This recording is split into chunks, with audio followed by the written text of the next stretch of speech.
Shaon road অ্যাক্সিডেন্টে মারা যাবে এটা কিন্তু কেউই ভাবতে পারে নাই।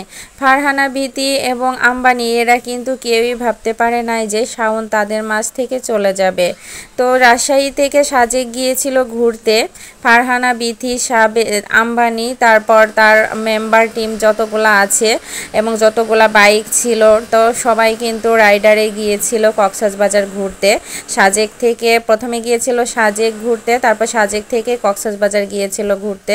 তো ওখান থেকে ফেরার পথে রাজশাহীতে আসার পথে আর কি, তো খাদেন আর কি পড়ে যায় বাইকটা, রোড অ্যাক্সিডেন্ট হয়। বাইকটা পড়ে গিয়ে ঘটনাস্থলেই কিন্তু এই শাওন নামের এই ছেলেটি মারা যায়।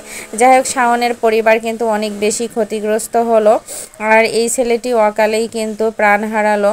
আর এর আগেও কিন্তু ফারহানা বিথির কার অ্যাক্সিডেন্ট করছিল, অ্যাক্সিডেন্ট করার পরেও কিন্তু এদের শিক্ষা হয় নাই। যাই হোক, ফারহানা বিথির কারণেই কিন্তু এই অ্যাক্সিডেন্টটা হলো। এরা যদি এত পরিমাণ অতিরিক্ত বাড়াবাড়ি না করতো, আর এতগুলা বাইক নিয়ে কি দরকার ছিল এত ঘোরাঘুরি। এরা দুদিন পর পর বিভিন্ন জায়গায় ঘুরতে যায় সবাই দলবল বেঁধে, কিন্তু জীবনের মায়া কখনো করে না। জীবনের মায়া যদি করতো তাহলে এভাবে কিন্তু জীবন হারাতে হতো না। যাই হোক, এদের কিন্তু যেহেতু এর আগে অ্যাক্সিডেন্ট হয়েছিল, এদের অবশ্যই সতর্ক হওয়া উচিত ছিল যে রাস্তাঘাটে আর কি গাড়ি চালালে একটু সতর্কতার সাথে চালানোই উচিত।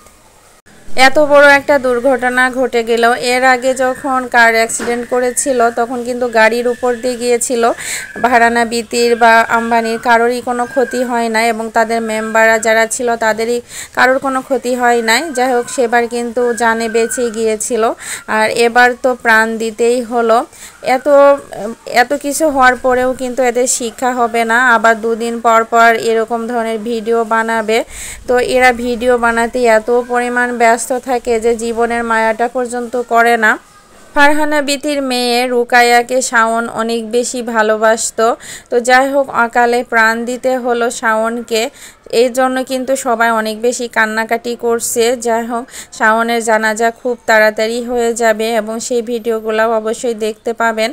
ভিউয়ার্স, অবশ্যই কিন্তু কমেন্টস করে জানাবেন এরা কি একদম ঠিক কাজ করছে? এরা যে অতিরিক্ত পরিমাণে বার বেড়েছে, আর দুদিন পর পর এরা গাড়ি নিয়ে তারপর বাইক নিয়ে যে পরিমাণ বাড়াবাড়ি করছে, আদৌ কি এরা ঠিক করছে? অবশ্যই কিন্তু জানাবেন।